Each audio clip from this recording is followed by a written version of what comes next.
सम्माननीय सभामुख महोदय, समयको लागि धन्यवाद छ। हामी हाम्रो आन्दोलन जारी राखेका छौँ, यो सबैलाई जानकारी छ, भनिरहनु परेन। सम्माननीय सभामुख महोदय, हामीले कस्तो समाज निर्माण गरेछौँ र गर्दैछौँ। यहाँ काम गरेर खानेहरूले चोरेर खानेहरूलाई जवाफ दिँदै हिँड्नुपर्ने। 33 दिनदेखि भिजिट भिसाको नाममा भइरहेको मानव तस्करी विरुद्ध हामी आन्दोलनमा छौँ सभामुख महोदय, र संसदीय छानबिन समिति वा उच्च स्तरीय छानबिन आयोगको माग गरिरहेका छौँ। यस विषयलाई विषयान्तर गर्ने गरी हिजो यही सदनमा निराधार आरोप लगाउने कोसिस गरियो सभामुख महोदय। राजनीतिलाई पेसा बनाएर वर्षौँदेखि देश दोहन गरिरहनेहरूले आफ्नो पेसा व्यवसाय गरेर खानेहरूमाथि गम्भीर आरोप लगाउन पछि परेनन् सभामुख महोदय। मलाई दया लाग्छ सभामुख महोदय, 2048-49 सालतिर कोही मन्त्रीका पिए बसेर सरकारी कागजात किर्ते गरेर विदेश मान्छे पठाउने काम गरे बापत हनुमान ढोकाको चिसो छिडीमा धेरै रात बिताएकाहरू पनि आज यही सदनमा संसद भएर बसिरहेका छन् सभामुख महोदय। सभामुख महोदय, अरूलाई आक्षेप लगाउनेहरू भिसा पाए भने आफै टाप कसलान्। गर्नुहोस्, उहाँलाई मैले समय दिइरहेको छ, तपाईँले सुन्नुपर्छ। सभामुख महोदय, अरूलाई आक्षेप लगाउनेहरू भिसा पाए आफै टाप कसलान्। हो, म गर्वका साथ भन्छु, हो म गर्वका साथ भन्छु सभामुख महोदय, सुमिरे टुर्स एन्ड ट्राभल्स मेरो कम्पनी हो सभामुख महोदय। मान्य सदस्य आसन ग्रहण गर्नुहोस्। मैले समय डोलप्रसाद अर्याललाई दिएको छु। म यही देशमा राखेपछि म यहाँलाई यही देशमा केही गरेर खाने मान्छे हुँ, चोरेर खाने मान्छे होइन सभामुख महोदय।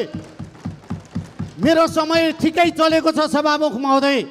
अरूको घडीको समय बिग्रेको छ भने म के भनौँ सभामुख महोदय। मेरो कम्पनीमा मात्र एकजना मान्छे भिजिट भिसामा जापान होइन। गरौँ, मैले डोलप्रसादलाई समय दिएको छु, उहाँलाई 3 मिनटको समय। संसारको कुनै देश गएको छ, हामीले पैसा लिएका छौँ र फर्केका छैनन् भने प्रमाण पेश गर्न म चुनौती दिन्छु सभामुख महोदय। होइन भने सभामुख महोदय, निराधार आरोप संसदको रेकर्डबाट हट्नुपर्छ। म यो सभामुखज्यूबाट रुलिङको माग गर्दछु सभामुख महोदय। सभामुख महोदय, कसैको सचिवालय चल्ने स्रोत घट्यो भनेर, कसैको जिल्लाको कर्मचारी पर्यो भनेर हामी हाम्रो आन्दोलनबाट पछि हट्दैनौँ सभामुख महोदय। हाम्रो आन्दोलन जारी छ सभामुख महोदय। मैले फेरि भन्छु, निराधार आरोप संसदको रेकर्डबाट हटिनुपर्छ, यो कट्नुपर्छ।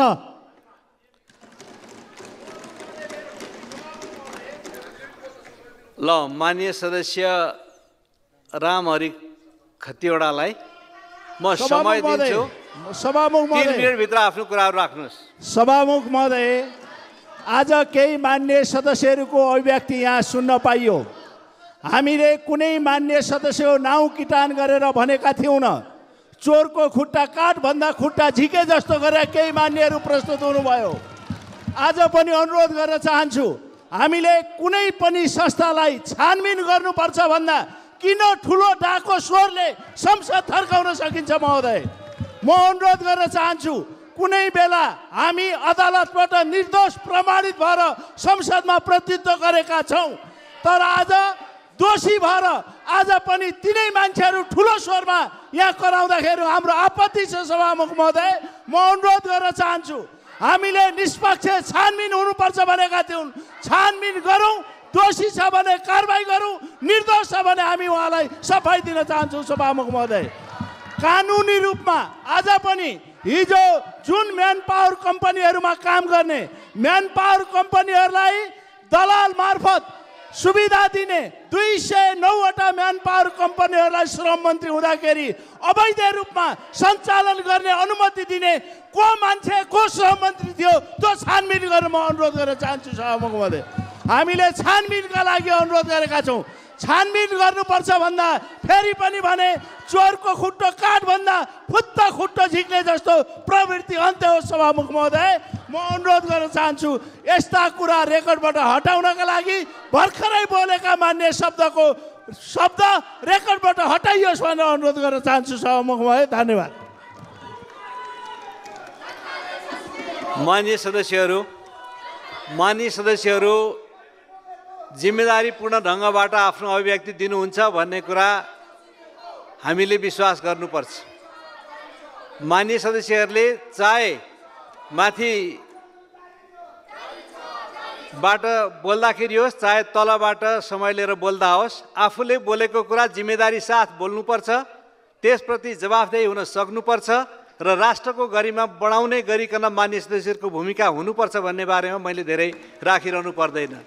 माननीय सदस्यहरूले बोलेको कुरा संसदीय अभ्यास अन्तर्गत गैर संसदीय भाषा, एकले अर्कालाई लान्छना गर्ने, आरोप गर्ने, नाम किटेर भन्ने, यसरी एक अर्कामा बोल्ने कुराहरूलाई हामीले सामान्यतया रेकर्डबाट हटाउने र त्यस्तो बोल्नबाट वञ्चित गर्ने कामहरू गरेको हाम्रो नियमावली र हाम्रो परम्परा छ। यसको मतलब प्रत्येक कुराहरू सभामुखलाई देखाएर आफूले बोलेका कुराहरूको यहाँबाट छिनोफानो गर्ने गराउने तरिकाहरू उचित हुन्छ या हुन्न, माननीय सदस्यहरूको म ध्यान आकृष्ट गराउन चाहन्छु। त्यसैले प्रत्येक माननीय सदस्यहरूले आफूले बोलेको कुराहरू जिम्मेदारीका साथ प्रमाणित हुने ढङ्गबाट बोल्नुहुनेछ भन्ने कुरा म विश्वास गर्छु र राष्ट्रले तपाईँहरूप्रति त्यही अपेक्षा राख्दछ, त्यही विश्वास गर्दछ। आफ्नो जनप्रतिनिधिहरूले त्यही विश्वासका साथ तपाईँहरूलाई यो ठाउँमा पठाएको कुराहरू म राख्न चाहन्छु। अब म माननीय सदस्यहरू वातावरण बनाउनको लागि म अनुरोध गर्छु र म 2 मिनटभित्र राष्ट्रिय प्रजातन्त्र पार्टीका प्रमुख सचेतक ज्ञानबहादुर शाहीलाई आफ्नो कुरा के हो राख्न समय दिन्छु। बाँकी सदस्यहरू आसन ग्रहण गर्नुहोस्।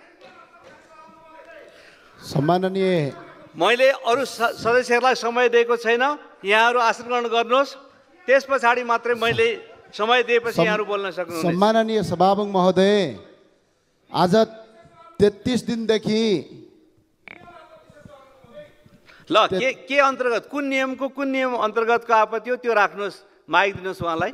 ल कुन नियम अन्तर्गत के नियम आपत्ति? म भन्दैछु, यो संसदीय मर्यादाको शब्द प्रयोग गर्दा अहिले 2 जना मान्य सदस्य बोल्दै गर्दा दुईटै संसदको यति अमर्यादित शब्द प्रयोग गरेको छ, जुनलाई चोर भन्ने शब्द प्रयोग गर्नुपर्छ। कुन भाषाले प्रयोग गर्छ त्यस्तो शब्द गैर संसदीय भाषा हो।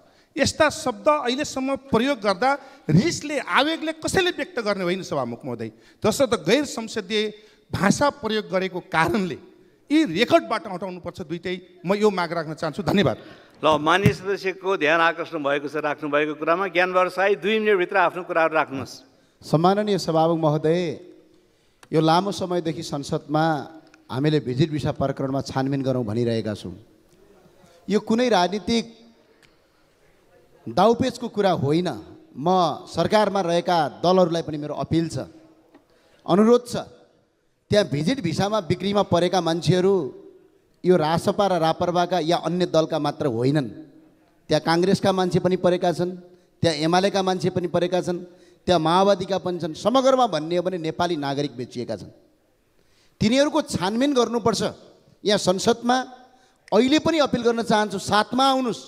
संसदमा हामी कति सङ्ख्यामा छौँ भन्ने कुरा महत्त्वपूर्ण होइन, यो मुद्दा जायज हो कि होइन त्यो कुरा महत्त्वपूर्ण हो। अहिले हेर्नेलाई गर्नेलाई भन्दा देख्नेलाई लाज भइसकेको छ। संसदमा त तपाईँ हामी एक अर्काप्रति आरोप र प्रत्यारोप लगाउँला, तर नेपाली जनताले चाहिँ यसको फैसला गर्छन्। जनताले चाहिँ के भन्ने? आज यो ठुलो एउटा जटिल समस्याका रूपमा अगाडि परेको छ। आज दुबई, कतार, साउदी अरबमा जानुहोस् त, आज दिदीबहिनीहरूलाई बन्धक बनाइएको छ। 75,000 भन्दा बढी दिदीबहिनीहरूलाई आज दुबईमा बन्धक बनाइएको छ यो भिजिट भिसामा लगेर।